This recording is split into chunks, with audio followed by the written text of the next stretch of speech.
Дали вториот круг од локалните избори може да донесе нови коалиции и прегрупирање на гласовите, надвор од претходно договореното за гласањето на 19 октомври? По прозивката на Мицкоски дека секоја акција, како онаа на коалицискиот Касами за Кичево, има и реакција. Денеска лидерот на Беса со посмирувачки тонови остава гласачите сами да одредат за кого ќе гласаат. Аналитичарите велат дека Касами ги посакува македонските гласови на ВМРО-ДПМНЕ, но сака тоа да биде тивко за да нема реакции кај своите порадикални гласачи. Но исто така знае дека засега вреди на овие избори нема испорачано доволно за ВМРО-ДПМНЕ. Фајде од таа коалиција едноставно што имаше повеќе придобивки, имаше вреди.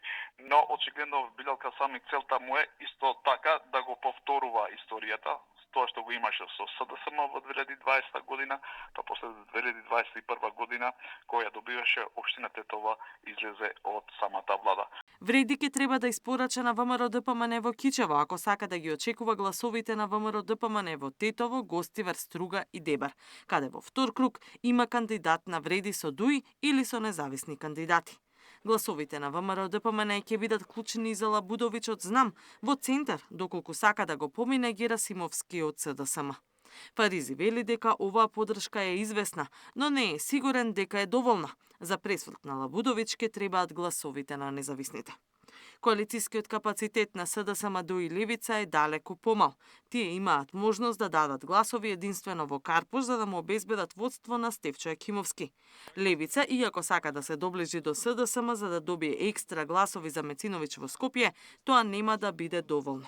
Нема втор круг, тешко дека ќе излезат гласачите на СДСМ директно да го поддржуваат кандидатот на Левица, но во општина Центар, пример и во општина Карпош, каде ќе може да излезат гласачите на СДСМ, особено во општина Центар и во Аеродром, јас мислам дека ќе гласат за него по дефолт, бидејќи во никој еден случај тие не би сакале да го гласат кандидатот на ВМРО-ДПМНЕ.